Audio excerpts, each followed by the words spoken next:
আমার মতো মৌলবীরে জাহান্নাম উদ্বোধন। 2 নম্বর হবে শহীদরে দে জাহান্নাম উদ্বোধন, শহীদকে দে জাহান্নাম উদ্বোধন। শহীদ কতগুলো শহীদ যাই কেনি আল্লাহ বলবে তাড়াতাড়ি জাহান্নামে যা। কয় আল্লাহ কেন জাহান্নামে যাব? জাহান্নামে যাব তাই শহীদ হইলাম কেন? আল্লাহ কয় তুমি যুদ্ধ করছিলে কি জন্য? কয় আমি যুদ্ধ করছি একমাত্র লিইলায়ে কালিমাতিল্লাহ, তোমার দ্বীনকে বুলন্দ করার জন্য, তোমার দ্বীনকে প্রতিষ্ঠিত করার জন্য আমি জিহাদ করেছি। আল্লাহ পাক বলবেন বাল কাযাবতা, তুমি মিথ্যে কথা কইছিস, চুপ। কয় না আল্লাহ আমি সত্যি তোমার দ্বীনের জন্য শহীদ হয়েছি। আল্লাহ কয় একটা টাটকা মিথ্যে কথা, তুই শহীদ হয়েছিস, তুই যুদ্ধই করছিস 2 উদ্দেশ্যে। যদি জয় হতে পারি, বিজয় লাভ করি, তাহলে বিজয় লাভ করতে পারলে মুক্তিযোদ্ধা হিসেবে একটা কোঠা আমার থাকবে, আমি বাড়ি বসে বসে এই মোটা মোটা খাতি পারবো। এই আশায় তুই যুদ্ধ করেছিস। আর যদি মরে যায় তাহলে তোর কবরে বীর উত্তম, বীর বিক্রম, মুক্তিযোদ্ধা হিসেবে এভাবে একটা কিছু নেমপ্লেট থাকবে, তুই কবরে থেকে সেই আনন্দ পাবি, সেই আশায় তুই যুদ্ধ করেছিস। সূরা ও 2টার যে করে একটা তোর পাওয়া হয়ে গেছে। আর খালি আর দোজখে জানা নড়াচড়া করবি তো ফিরে আবার তোর সাথে এনে জিহাদ হবে। 3 নম্বর দানবীর যারা লক্ষ লক্ষ কোটি কোটি টাকা দান করছে তাদেরকে ডেকে বলবে তাড়াতাড়ি জাহান্নামে যাও। ও আল্লাহ তাড়াতাড়ি জাহান্নামে যাব, তো এত টাকা দান করলাম কেন? জানো না বাংলাদেশে কতগুলো মসজিদ আমি বানাইছি, যত ঈদগাহ আমাদের এলাকায় সবগুলোর বাউন্ডারি ওয়াল আমি দিছি, আমার তো তোমার মাদ্রাসার জন্য আমি এত এত বিল্ডিং করেছি, আর রমজান মাসে কত টাকা দান করেছি, করোনার সময় কি পরিমাণ দিছি, তোমার কি একেবারে তোমার কি একটু মনে নাই? এগুলো সব আমি দান করে কেন জাহান্নামে যাব? আল্লাহ কয় দান করছো কেন? কয় তোমার বান্দাদের খিদমতের জন্য, লিখিদমাতিল খালক, মখলুকের সেবার জন্য। আল্লাহ পাক বলবেন বাল কাযাবতা, তুমি মিথ্যে কথা বলেছো, তুমি দান করেছো তুমি ক্রেডিট নেয়ার জন্য। তোমারে মানুষে দানবীর বলবে, তোমাকে মানুষে দাতা বলবে, এই জন্য তুমি দান করেছো। ওয়াকাত ওয়াজাত্তা, এগুলো সব পাওয়া হয়ে গেছে। ওয়াকাত কিল, মানুষে তোমারে দানবীর বলছে, বড় ধনী বলছে, তোমাকে দাতা বলে বলছে, সমাজসেবক বলে বলছে, এই সব বলা বলি হয়ে গেছে। এখন তুমি খালি হাত জাহান্নামে যাও। ইবাদত যেটাই করবো তার মধ্যে সমস্যা আছে, করতে গেলে নফসের মধ্যে একটা কামড় আসে। আমরা ওয়াজ করে নামার পরে কান খাড়া রাখি, দেখে আজকে ওয়াজ সম্পর্কে কি রিপোর্ট মানুষের মুখ থেকে বের হয়। যদি শুনি যে আজকে ফাটাফাটি ওয়াজ হয়েছে, দারুণ কইছে হুজুর, সাজিয়ে ফেলাই দিছে, দেশে নি তাকে শোয়াইয়ে, তখন একটু ভিতরে খুশি খুশি চায়। এই খুশিটুকি আমার সর্বনাশের ভাই, খুশি দিয়ে আমার শেষ।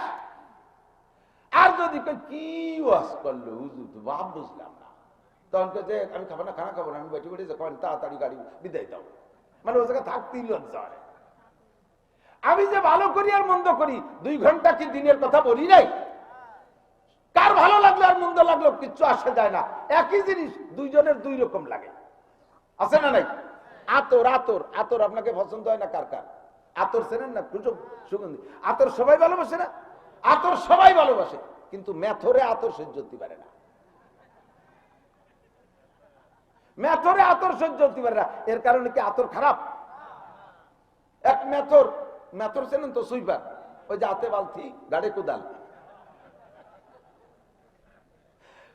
ও বুঝে শুনে রাস্তায় যে হাঁটে, হঠাৎ করিয়া একদিন বাজারের মধ্যে যে এই আতর গলির মধ্যে দিয়ে ঢুয়ে পড়ছে। আতরের দোকান সবে মাত্র এক চাচা খুলছে, খালেক মোল্লা, একটু হুজুর হুজুর কিলা সেলাই তো, আর আতর তসবি টসবি বেছে। ওই দোকানের সামনে গেলি, দোকান যখন খুলছে তা আতরের আলগা গন্ধ দোকানের সামনে পাওয়া যায় না, তেলের দোকানে তেলের গন্ধ, ওষুধের দোকানের সামনে ওষুধের গন্ধ, কাজেই আতরের দোকানে আতরের গন্ধ। ওর নাকে আলগা আতরের গন্ধ যাওয়ার সাথে সাথে হঠাৎ করে বেহুশে গুলিতে গুলিয়ে অজ্ঞান। এখন আতরের দোকানদার মৌলবী মানুষ, ওর তো একটু চিনতে বেশি, আল্লাহ এমনি কত আলাই বেলাই, তাড়াতাড়ি সে ডাক্তার কবিরা জানি পানি পুনি ঢেলি হুশ করার চেষ্টা করতে যে না কই বসে যে বোমা মারছে। এই বদনামের ভয়তে সে তাড়াতাড়ি চিকিৎসা করতে লোকজন শব্দ হইতে দিয়েছে। এর মধ্যে খবর চলে গেছে ওর ভাইয়ের কাছে যে তোমার ভাই বেহুশ হয়ে গেছে বাজারের মধ্যে। ওর ভাই ওই জায়গাতে ফোনের দিকে, আরে পড়ছে কোন জায়গা তাই কর, ও তো যে কোনো জায়গা পড়া লোক না, এই দেশের যত খারাপ পায়খানা ওই তো সাফ করে। পড়ছে তো খালেক মুলার আতরের দোকানের সামনে। হ্যাঁ আমি তো তাই জানি, যত যে কোনো জায়গা পড়া লোক না, এখনো কি আতরের দোকানের সামনে? বলে হ্যাঁ। ও জায়গা রাখিয়া ডাক্তার বাড়িতে খাইলে হুশ হবে না, আগে জায়গা পাল্টাও। আপাতত হয় পোল্ট্রির দোকানের সামনে নাও, না মাছ বাজারে নাও, গিরান পাল্টাও। পরে নিয়ে একটু পচা পায়খানা নাকে ধরো, এরপরে বাকি তদবির নিয়ে আমি আসতেছি। ওই যে সারা পোল্ট্রির দোকানের সামনে নিয়ে যাও, একটু গু একটু মাইতেছে, সেই বছর হুশ হয়ে গেছে। ওই মেথর আর সুইপারের আতর ভালো লাগে না, এর জন্য কি আতর খারাপ? কথা বলেন, আতর খারাপ? বলতাম এক সময়, মনে পড়ে গেছে আজকে আবার বহুদিন পরে এদিক তাকান। আর একটা হলে সুসো চেনেন নাকি? শিখিয়া ও কিন্তু আতর সহ্য করতে পারে না। বাড়ি যদি সুসোর উপদ্রব বেশি হয়, কোন তদবির দিয়ে সুসো খেতে পারে না। কম দামি হইলে একটা আতর ছড়াই দিয়ে দেন, যে কয়দিন আতরে বিরাট থাকবে সেই কদিন সুসো ঢুকবে না। সুসো আর মেথর এরা আতর সহ্য করতে পারে না, এর কারণে কি আতর খারাপ? এর কারণে আতর খারাপ?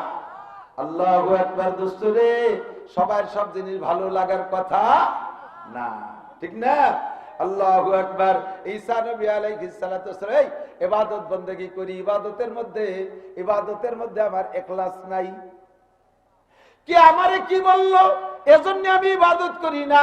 আমার ইবাদত আমি করি কার জন্য? জিকির করি আল্লাহর জন্য, ফিকির করি আল্লাহর জন্য, নামাজ পড়ি আল্লাহর জন্য, ওয়াজ করেছি আল্লাহর জন্য। কি আমারে প্রশংসা করলো আর না করলো আসে যায় না। আমার সব আজে জায়গা সবার ভালো লাগবে না, এটা আমি জানি। সবার ভালো লাগবে না। যেটা গায়ে পড়বে ওইটাই যে আমার সমালোচনা করবে, ওর থেকে কিছু আসে যায় না। কিন্তু বয়ানের ভিতরে যদি আমার মানুষের প্রশংসার লোভ হয়, তাহলে আমি মাওলানা প্রথম কাতারে জাহান্নামে যাব। আল্লাহ আমাকে হেফাজত করে, জোরে বলেন আমিন। ইবাদতের মধ্যে রিয়া হইলে শূন্য। ওই যে যুবক পাথরের মধ্যে বন্দী অবস্থায় ইবাদত করছে, তার নামাজ কেউ দেখে নাই, তার রোজা কেউ দেখে নাই, তার জিকির কেউ দেখে নাই, তার ফিকির কেউ দেখে নাই, তার তিলাওয়াত কেউ শুনে নাই। একমাত্র তার 400 বছরের ইবাদত কার জন্য? এইরকম নির্ভেজাল নিকুত ইবাদতি দেখে ঈসা আলাইহিস সালাম আশ্চর্য হয়ে গেছে। আল্লাহ বলে, ও ঈসা, তুমি এই যুবকের 400 বছরের ইবাদত দেখে আশ্চর্য হচ্ছ? এর চেয়ে ভালো পরিচ্ছন্ন, এর চেয়ে বেশি নেকিওয়ালা বান্দা দুনিয়ায় হবে? ও আল্লাহ, তারা আবার কারা? এর চেয়ে বেশি নেকি কামাই করবে তারা আবার কারা? আল্লাহ পাক রব্বুল আলামিন বলেন, আমার আখেরি নবী মিন বাদি ইসমুহু আহমদ, তোমার পরে যে নবী আসবে তার নাম মুহাম্মদুর রাসূলুল্লাহ সাল্লাল্লাহু আলাইহি ওয়াসাল্লাম। বলছে সাল্লাল্লাহু আলাইহি সাল্লাম, তোমার পরে যে নবী আসবে মুহাম্মদুর রাসূলুল্লাহ সাল্লাল্লাহু আলাইহি ওয়াসাল্লাম। ওই নবী ও তার উম্মতকে প্রত্যেক বছর একটা রাত দেওয়া আছে, তারা পাইবে ওই রাতটা। বিগত নবীর কোন উম্মতকে এই রাত দেওয়া হয় নাই। এই উম্মতকে একটা রাত দেওয়া হবে, রাতটার নাম হবে লাইলাতুল কদর। এক রাত ইবাদত করলে এক রাত ইবাদত করবে। তাইতে যেই করুক মুসলমান, নানটু বল্টু জুয়েল টু এল টু লুলু ডলি বলি জরিনে সকিনে হাসিনে খালেদা, যেই করুক জামাল কামাল, যেই করুক না কেন আইলো নাংলা চাষা কৃষক মূর্খ, এক রাত যদি ইবাদত করে তাকে এই যুবকের 400 বছরের ইবাদতের চাইতে বেশি নেকি দেয়া হবে।